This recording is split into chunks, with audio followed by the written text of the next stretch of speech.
Leader of the Opposition, Mr. Pritam Singh's response in Parliament was close to the shaggy defense, which is, it wasn't me. And he dropped it like it's hot, right?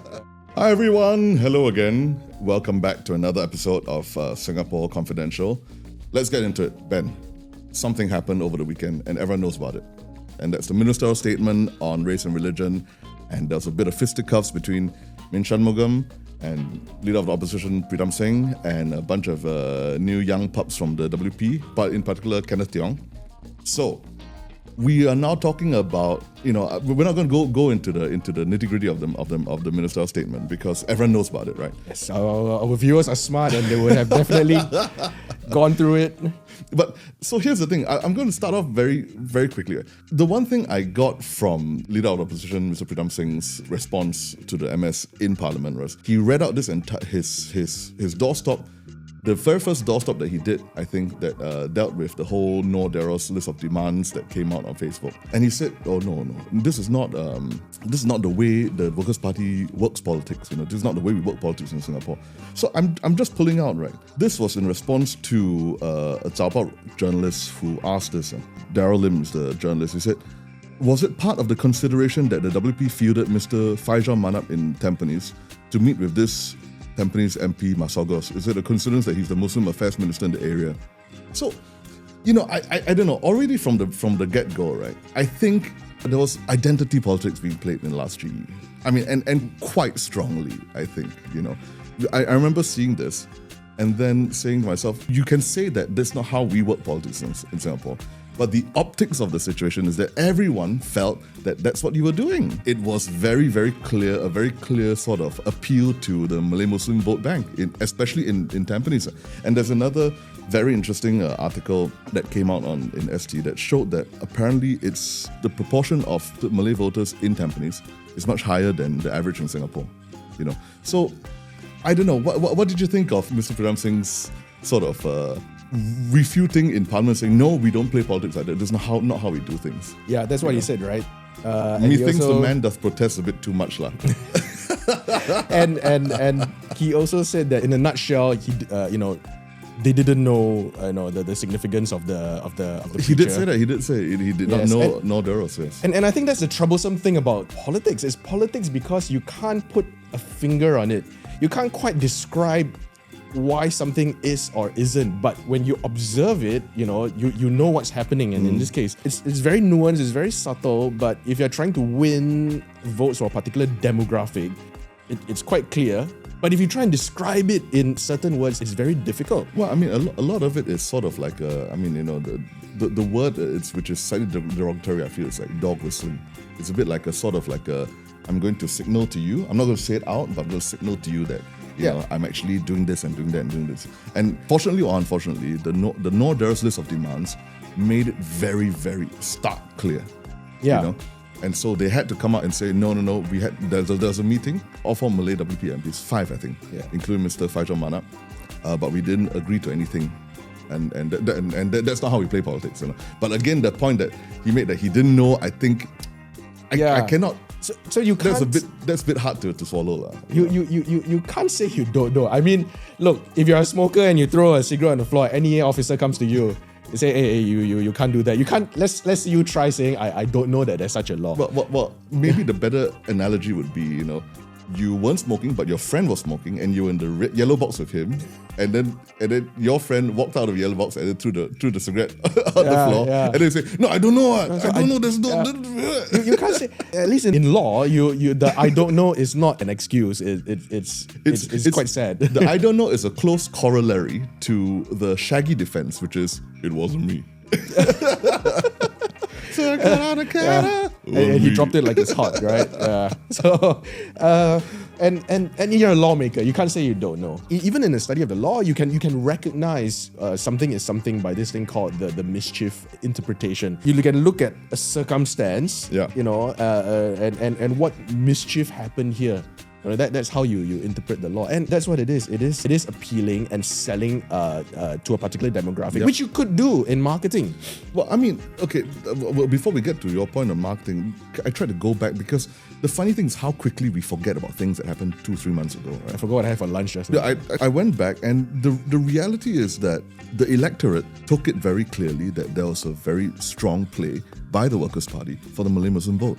After nomination day, when it was very clear where the main fight in Tampines was going to be and who was going to be between, you had a whole bunch of videos going online, cross-cutting Mr. Faizal Manap and Min Masagos about the Tudong issue. Very clear again.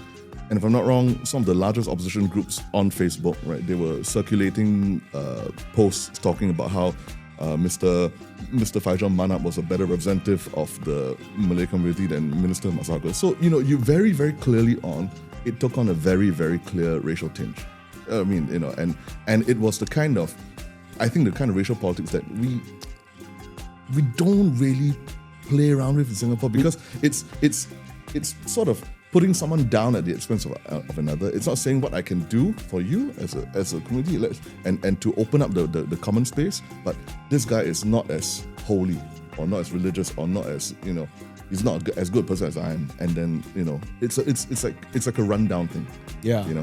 And you leave the voter also very very, very muddled and very awkward. Oh, absolutely. I would feel so targeted, You feel targeted, and how were you to choose? I struggle to use examples. I don't even want to bring them out, what these are, because it's very, very difficult. You mentioned things like Tudong earlier, and there are actually many more. Yeah. But these are issues that are not going to be discussed in 1 week or 1 month or 1 year. Decades. It will take an extremely long time. So you leave the voter in a very awkward position, and that's not safe. Well, I think the problem is that elections in the best of times, right, are highly divisive affairs. Like, the number of arguments you get on WhatsApp, whoever you support, right? Number of arguments you get on WhatsApp with your friends and family. And after that, I find that sometimes the first family dinner becomes a bit more, awkward, and, you kind of have to, what they call solve for, just bring it back and try and get everyone back into a less divisive mode of thinking, So, but once you layer on that, this very, very integral to your own identity thing about, issues on race and religion, right? Divisions cleave far too deeply, and I don't know how easily we get back from that. I guess that's the reason for the statement in the first place. Yeah, the ministerial statement. Yeah, to set matters right, to make it clear and above the board that this is not the way that we're going. Yeah. And if you were, even if you did not know, put a clear stance that we're not taking it this way. I think that's very helpful. Okay, can I jump in and ask you a few questions about some of the exchanges that came out? Okay, the most important, not most important, but I think the most popular exchange that came out, I think, was very, very widely shared exchange between this very new first term WP MP Kenneth Tiong and Minister Shanmugam, and he said, what did he say? He said something. Yes.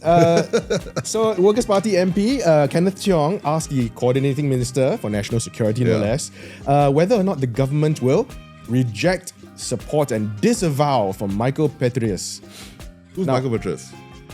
He's a blogger. He's not local. He's a big fan of Singapore. He lives in Poland. He may be living anywhere in the world right now. It's okay lah. For us who are perennially online people, yeah, he's critical spectator. He's critical right? spectator. So yes. and he's and he spectates.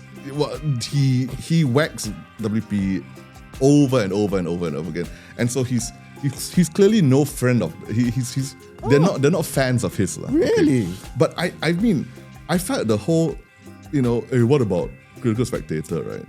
I don't know. I think they've got to be very careful about what they're really asking here. If they're saying, what about critical spectator?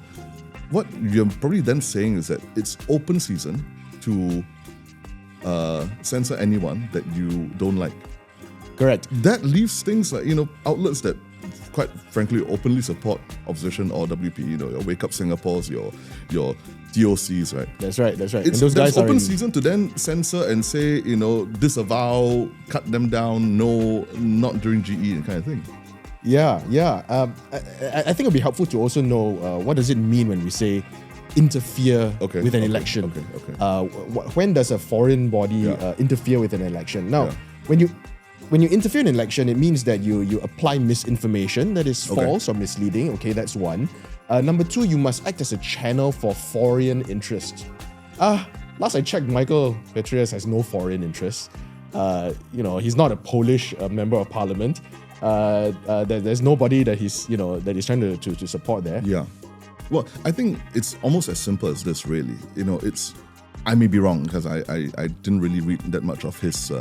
I couldn't actually read much of his content because he put it all behind a paywall. Yeah. And I'm a cheap bum, so I didn't bother paying for the thing. but that in and of itself, right?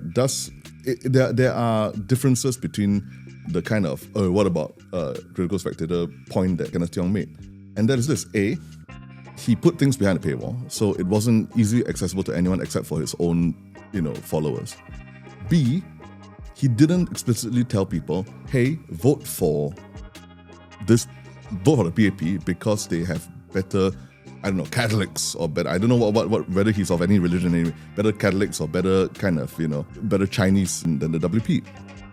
So you don't already have the point about endorsing based on race and religious factors, identity politics, I think commentary. It's commentary that you don't like, it's fine. It's commentary you don't like, it's fine. But it is, I think those are the two main things. And I don't think anyone would look at, it's different because on one side you have someone say like a Noderos who has, quite a bit of following amongst more conservative. And he has demands. And demands. And then you also have the PAS endorsements, and PAS is a explicitly Islamist party, right? I don't know what religion or race. Well, race I know what race is, but I don't know what religion Michael Petraeus and critical spectator is. Neither do I. So I don't agree with Kenneth Tiong's point. I think that one was a bit of a stretch. And Kenneth Tiong's point, let's. He says reject or disavow. Yeah. What on earth does that really mean? I've got 2 7-year-olds at home. Yeah. They when they say reject and disavow, they actually really mean I don't friend you. So you are asking the government to don't friend the Michael Petraeus, right? Or do you actually mean something more?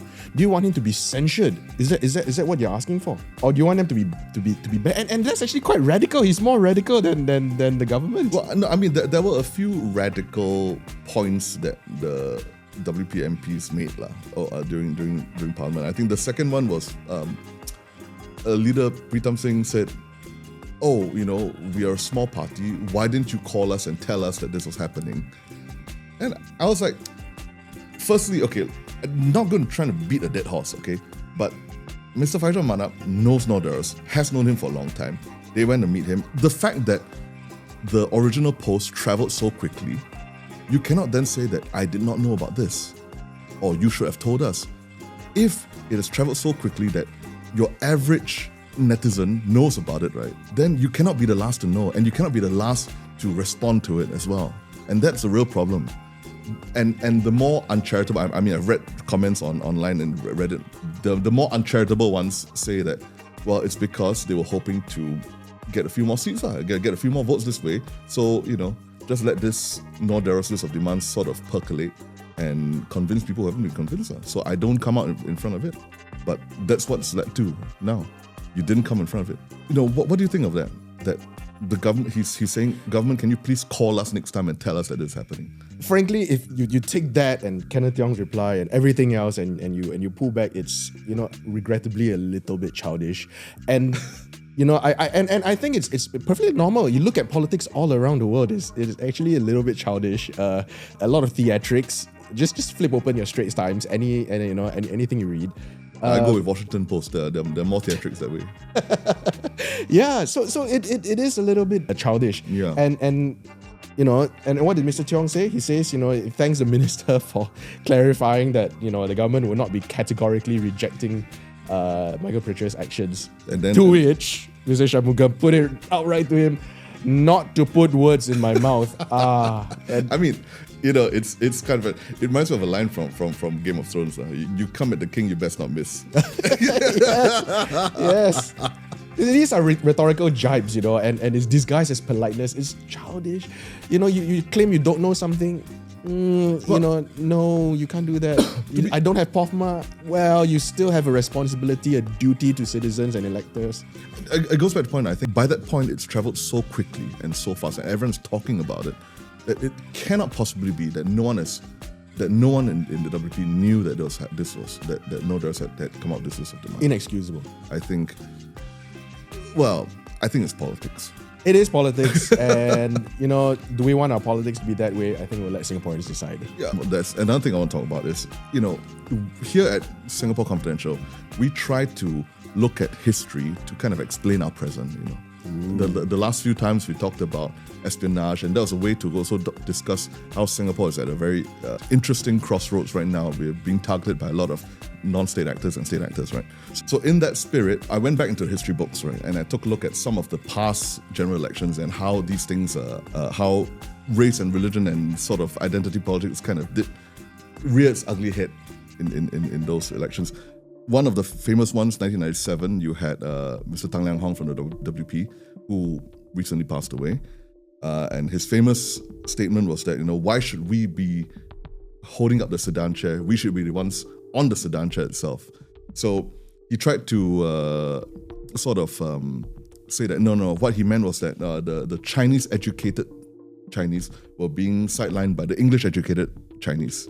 So, there's again a lot of back and forth, like you say, and you cannot finish talking about this. 1991, there was another situation where one of the WP MPs called the PAP Malay Muslim MPs. They're all a bunch of yes men, and to one in particular, he's got nothing below the belt, which I think was quite that is a bit much lah. But the reply again, kind of. It feels to me like the more things change, the more they stay the same. Because the reply from PM Goh at the time was, if there are more fiery speeches being made supporting, say, the Malay community in Parliament, then the Chinese and Indian MPs will have to counter with Chinese and Indian chauvinism. And we're back in the 60s. And that's precisely the same thing that in essence, the same thing that Min Shan talked about in Parliament. Yeah, and I think that shows really how fragile all this peace really is. I think we're all tribal creatures. Religion, race, even language matters a lot to us. Spirituality matters a lot to us. We like to say that we have religious harmony and we are a secular society. But actually, I like to make a slightly controversial point, and I like to say that really, religious harmony is a narrative. It doesn't describe what's happening on the ground. Look at any of the religions around you, especially the monotheistic ones. There's only one God. And a lot of these religions are really not compatible with each other. You cannot work together. Harmony. You cannot harmonize with each other. I guess you mean in terms of scripture. The basic fundamental tenets of each religion is that they are the only religion. That's right. The doctrine. There's only one. That's the only God. One. And many religions have this doctrine that they're the only one. That's right. So even if it's many, it's okay. We're not going to get the doctrine here. But what it really means, what we have is religious tolerance. We tolerate the other religion being practiced here, and the activities and so on and so forth. And we've done it quite well. And then we like to say that we are secular. But if you look at it, secularism is in itself a religion. Having no religion is a religion. I'd prefer to use the word to be neutral. We are neutral, and the government sets the tone. So if you look at it in terms of neutrality, I guess. Sorry, just to break in there. I guess I would say in Singapore, what we practice is not really secularism, but it's more of we expand the common space, so everyone can play in the same garden, for example, right? Yes. And we try to sand down rough shoulders and sharp elbows from each other. Yes, and you see churches next to mosques next to temples, and you have festivals that close up streets and so on and so forth. We get to express and manifest our religion in public. You can wear whatever you want that reflects your religion, and that's fine. And we have done that to a very, very we've taken that pretty well in Singapore, and I think you can't say the same about this anywhere else in the world. And if you look at it in terms of neutrality, think of a pH meter, acidic and alkalinic. Yeah. It doesn't take very much to tip it either way. You start one of these, like Mr. Goh said in the parliamentary speech years ago. One says he wants these rights, another one wants to say that rights. You never hear the end of it. Yeah. Whether it's not just religion, it's race, it's language, it's everything to do with the identity of a person, identity politics. Yeah. And let us not forget that events in the world every day is trying to pull us out of neutrality. You look no further. There's no need to emphasize further. You look at the Middle East. Yeah. You look at all these factions everywhere in the world. Yeah. They're trying to pull us out of neutrality, to take sides. I think we have to be quite careful with all these narratives as well. So I mean, I'm reminded of, like, say, the Troubles in Ireland. The Troubles, yes, right? That's right. Where you've got this sectarian violence between, not even between two different branches of Christianity. Yeah. Between Catholicism and Protestantism. That's right. They're all Angmos, right? But they're still fighting each other. So this lasted 1960s to, you can say, maybe even the early 2000s. I was living in 2005. I remember the IRA, Irish Republican Army's activities. You cannot say that they have peace today. That peace is really just frozen conflict. It takes so little to ignite very violent activities again. You also look no further than Sri Lanka, very nearby, 3 hours flight away. Sinhalese Buddhists, which are the majority, have been fighting with the Tamil Hindus for an extremely long time. I paid them a visit. I visited Sri Lanka, some time back. You paid them a visit. Sorry. I deigned to give the Sri Lankans the honor of my presence. I was a tourist. and you could see so much tension. Every 2 kilometers there was a military checkpoint with loaded guns, and they're carrying guns around and all that. And back to that point about global events. So every day there are hurricanes happening in the world. I mean, literally, we just had one, right? But think about this. Traditionally in the past, what do ships do in a hurricane? They tie themselves together, lock yourself down. When the strong winds blows, they won't get blown apart. And I think that's what Singaporeans ought to be. Tie ourselves together, remind ourselves, we're in the same boat, right? I think that's the narrative of the government. There are typhoons blowing every day. Let's anchor ourselves. I'm reminded of this channel, I think about 2 or 3 months ago, covered the International Conference on Cohesive Societies, right? And it was a wonderful event. You had, it was 2 days. You had people from all over the world, different faiths, all coming together, sharing and discussing issues on race and religion. Hard-hitting issues on race and religion. So it's not that these things aren't spoken about, but they're spoken about with guardrails, so that things don't go out of hand. You don't start. It's not rhetoric based. You're not running down anyone. It feels to me that it would be so sad for all of these, for that to come to nothing. And the destructive process is always much faster than the creative process.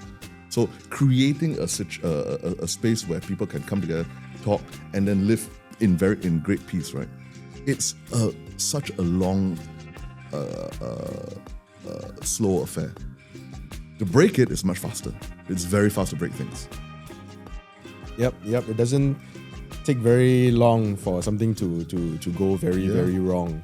Yeah. And I think this is no ordinary jibe from amongst political parties. Yeah. I know, I understand that in politics you tend to attack each other a little bit, but this is out of the ordinary. I would disagree with you, because I think it's not out of the ordinary. It's in fact a very ordinary way of how politics is practiced around the world. But in Singapore, we try and make sure that it's not the norm. to me, this ministerial statement, right, it's very similar to LKY's last really major address to Parliament, which was in 2009, I think, and it's very famous speech. Hilarious thing is that you can catch the entire speech, right, on the TOC channel on YouTube. They're the ones who basically backed it up, and he talked about how he wanted to bring the house back down to earth, because everyone's talking had very highfalutin ideas about what the national pledge was an aspiration, and have we attained the tenets of the national pledge? And he said, look, wait, stop. The aspirations of equality are just that, an aspiration in the pledge, okay? In our constitution, it's very clear that we don't treat everyone equally, We have Article 2153, which is enshrining the special rights of the Malays in our constitution. The fact that there's also a minister for Muslim affairs, So he's saying, he basically said, look, if you forget the fundamentals, right, that we do carve out special rights here and there for each group to make sure that we come together as a cohesive whole, then we're all doomed to failure. So it's politics, but it's more than politics, because it's also about the guiding fundamentals of our country. And I think you got to look at it in that way. The ministerial statement is a continuation of some very, very important addresses to Parliament to try and remind people where we are, how do we come to this, and what we should not be doing. That's right. We're very realistic. We're a very realistic, mischief-free country, and I think we should keep it that way. I mean, in a way, our politics is boring, and thank God for that. Yay. And on that note, I think we've come to the end of one more episode of Singapore Confidential. We hope to see you next time as we uncover some of the stories from Singapore's history to explain our present.